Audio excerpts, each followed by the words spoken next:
Tingginya intensitas hujan selama 4 hari berturut-turut mengakibatkan ratusan rumah warga di 5 kecamatan di Kabupaten Aceh Barat Aceh terendam banjir setinggi 1 hingga 2 meter. Sejumlah warga terpaksa nekat menerobos banjir untuk mengungsi ke tempat yang lebih tinggi. Namun sebagian lainnya masih bertahan di rumah sambil menyelamatkan harta benda mereka. Selain merendam ratusan rumah, banjir juga merendam fasilitas umum seperti jalan dan rumah ibadah. Sekitar jam 4 pagi tadi mulai terendam rumah warga dan jalan sebagian. Namun sampai jam 10 ini semua rumah warga sudah terendam semua, juga jalan juga total terendam. Tempat pengungsian cukup di balai-balai desa dan ISTI. Jadi tidak kita sediakan khusus. Artinya per titik di desa masing-masing. Ya, di desa masing-masing. Banjir bandang mengakibatkan 189 rumah rusak, 47 diantaranya bahkan rusak berat, terutama rumah yang berada di bantaran sungai. 5 jembatan juga ikut putus akibat terjangan banjir, sehingga 3 desa terisolir sejak 4 hari terakhir, yaitu Desa Sri Muda, Makmur Jaya, dan Lawe Pinis. Terputusnya akses jalan membuat bantuan terhambat masuk ke desa-desa terdampak. Untuk mengetahui informasi banjir di Aceh, kita akan bergabung dengan rekan Muhammad Alfi di sana. Alfi, selamat sore. Seperti apa kondisi di sana? Apakah banjir hingga petang ini sudah mulai surut? Ya, terima kasih, Rehat.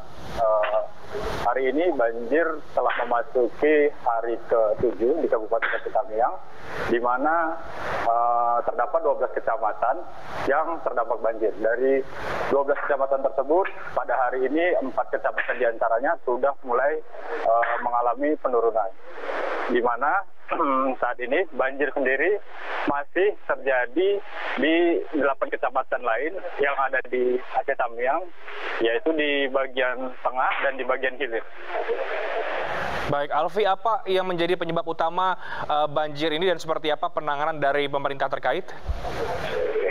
Banjir sendiri terjadi akibat curah hujan yang cukup tinggi sejak beberapa hari lalu di Kabupaten Aceh Tamiang, di mana 2 aliran sungai yang ada di Aceh Tamiang sendiri, yaitu aliran sungai kiri dan sungai kanan, tidak mampu menampung debit air sehingga meluap ke pemukiman dan area perkebunan yang dimiliki masyarakat. Untuk penanganan sendiri, pemerintah daerah sudah melakukan pendistribusian sejumlah logistik, namun terdapat 66 desa yang terisolir akibat jalan menuju desa terendam banjir setinggi 1 hingga 2 meter. Baik, Alfi, seperti apa kemudian warga yang mengungsi atau yang memilih untuk bertahan di rumah mereka masing-masing kondisinya? Untuk kondisi warga saat ini berada di pengungsian sendiri masih terus bertahan di sejumlah posko-posko pengungsian yang disediakan oleh pemerintah serta TNI dan Polri. Untuk kondisinya sendiri saat ini sejumlah warga yang berada di pengungsian masih terus dalam kondisi yang sehat, namun ada beberapa dari pengungsi yang saat ini sudah mulai terserang penyakit seperti gatal-gatal dan demam. Untuk logistik di pengungsian sendiri, yang untuk stok yang ada saat ini mulai menipis, Mas. Baik, terima kasih Muhammad Alfi untuk laporan Anda dari Aceh Timur, Aceh. Dan pemirsa, iNewsroom akan segera kembali sesaat lagi setelah kumandang azan maghrib berikut ini. Anda kembali di iNewsroom. Konser-konser yang berbau kerumunan akhir-akhir ini menjadi sorotan bahkan sampai dibubarkan. Kerumunan yang membludak bahkan hingga menyebabkan pingsan sampai kerusuhan seolah menjadi fenomena baru di tengah masyarakat saat ini.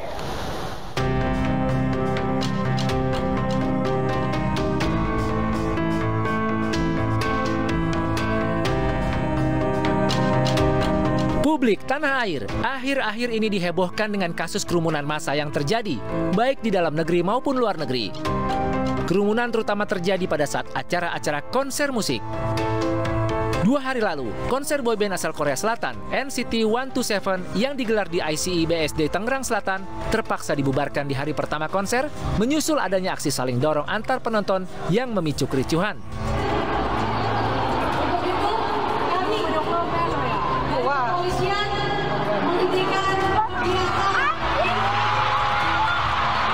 Aksi saling dorong diawali saat personel NCT 127 melempar bola bertanda tangan ke penonton. Aksi saling dorong pun terjadi hingga pembatas di Festival 1C roboh. Kurang lebih 30 penonton pingsan saat berdesak-desakan berebut bola. Sebelumnya pada 29 Oktober, polisi menghentikan festival musik berdendang bergoyang yang berlangsung di Istora Senayan, Jakarta. Dalam permohonan izin keramaian ke Polres Metro Jakarta Pusat, sebanyak 3.000 penonton akan dihadirkan. Namun nyatanya, penyelenggara justru menjual tiket melebihi kapasitas. Bahkan penonton yang masuk berjumlah lebih dari 20.000 orang. Kapasitas yang berlebihan membuat penonton saling berdesakan hingga pingsan. Bahkan aksi saling dorong antara penonton juga terjadi saat konser musik berlangsung. Bercermin dari beberapa kasus tersebut, sejumlah pertunjukan musik dari beberapa musisi lokal hingga mancanegara harus dibatalkan maupun ditunda dengan alasan keamanan. Kerumunan masyarakat yang membludak bahkan hingga menyebabkan pingsan sampai kerusuhan seolah-olah menjadi fenomena baru di tengah masyarakat saat ini. Lantas, siapa yang menyebabkan hal ini bisa terjadi? Benarkah ada fenomena baru dalam kehidupan sosial masyarakat?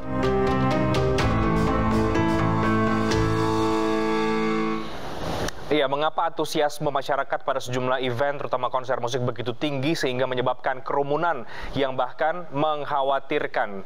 Kita akan diskusikan bersama dengan Mbak Devi Rahmawati, pengamat sosial dari Universitas Indonesia. Mbak Devi, langsung saja Anda melihat ini fenomena kerumunan yang baru ini apakah karena antusiasme pasca pandemi atau memang ada faktor yang lain yang menurut Anda membuat antusiasme begitu besar bahkan sulit untuk terbendung ini, Mbak Devi? Yang ingin saya sampaikan memang penduduk dunia sekarang sedang berupaya merayakan kemerdekaan mereka dari penjara pandemi lebih dari 2 tahun. Sehingga kemudian antusiasme yang sangat kuat untuk kembali menjadi manusia yang secara hitohnya adalah makhluk sosial, ditambah dalam konteks Indonesia kita ini adalah masyarakat komunal, sehingga hasrat keinginan untuk berkumpul bersama itu begitu besar. Namun catatannya yang paling penting adalah karakter sosial masyarakat kita adalah masyarakat patron klien, masyarakat lokomotif gerbong. Masyarakat kita sangat mudah diatur kalau lokomotifnya benar. Kita ingat, sejarah konser bukan hal baru di negeri ini. Kita tahu ada JGTC sudah lebih dari 45 tahun. Java Jazz berskala dunia itu sudah lebih dari 15 tahun. Semuanya baik-baik saja. Artinya, kalau patron atau penyelenggara adalah organisasi yang memang betul-betul profesional, ini bisa diatur, ini bisa dikelola. Kita tahu berdendang bergoyang yang dihentikan oleh polisi, itu kan mereka melakukan penipuan terhadap negara. Kalau mereka menyampaikan bahwa demi cuan gitu ya, mereka kemudian ingin menghadirkan 27.000 orang, boleh. Negara pasti punya jalan keluar, misalnya tidak diselenggarakan dalam satu waktu, misalnya 10 hari misalnya, karena kan ada pembatasan sosial, artinya kita masih dalam kerangka COVID dan sebagainya. Selama kemudian aturan di PP nomor 60 tahun 2017 dipatuhi dan penyelenggaranya atau patronnya adalah organisasi profesional, saya yakin hal-hal seperti ini dapat diatasi dan tidak mungkin terjadi. Baik, Mbak Devi, tapi satu hal yang kemarin di Tangerang Selatan ya, konser NCT, itu secara jumlah sesuai dengan aturan, tapi tetap terjadi desak-desakan, bahkan sampai ada yang pingsan dan lain sebagainya. Nah, ini bagaimana ini? Anda kalau kemudian menjelaskan soal meskipun jumlahnya sesuai, tapi sulit untuk mengendalikan massa. Mas, secara natural manusia memang akan selalu, kalau Freud mengatakan ketika kita berada dalam kerumunan, kita menjadi manusia yang berbeda. Disitulah yang dibutuhkan intervensi sistem. Kalau penyelenggaranya profesional, ini sudah bisa diprediksi di seluruh dunia perilakunya akan sama. Jadi tinggal siapa penyelenggaranya. Jadi catatannya adalah perlu ada semacam kurasi dan koreksi siapa penyelenggara, sehingga kemudian aparat juga bisa mengeluarkan izin sesuai dengan track record dari penyelenggara, hingga hal-hal seperti ini tidak perlu terjadi. Oke, jadi di tengah kerumunan manusia bisa berbeda, bahkan kemudian bisa menjadi panik ya, Mbak Devi, dan faktor yang kemudian akhirnya menyebabkan mungkin terjadi kepanikan juga. Nah, Mbak Devi, kalau sekarang kemudian kita lihat polisi memperketat perizinan konser-konser musik atau event-event besar yang melibatkan ribuan orang, Anda sepakat soal itu? Karena ini juga akhirnya menjadi perdebatan, karena jangan sampai karena 1-2 konser ini dipukul rata, harus membatalkan konser-konser yang lain. Saya melihat bahwa para penyelenggara yang profesional yang kita tahu tidak pernah punya catatan buruk, bahkan sudah bertahun-tahun dan skalanya global, ini sekarang sedang berembuk bersama, lalu bekerja sama dengan kementerian misalnya, Kemenparekraf dan juga kepolisian untuk kemudian mencari jalan keluar. Kebahagiaan itu menjadi satu yang penting untuk masyarakat kita, tapi jangankan meninggal, pingsan saja itu sesuatu hal yang tidak bisa ditolerir sebenarnya. Nah, artinya saya percaya negara dalam hal ini serius ingin memastikan keselamatan. Yang tentu saja kalau keselamatan terjamin, insya Allah kebahagiaannya akan terwujud.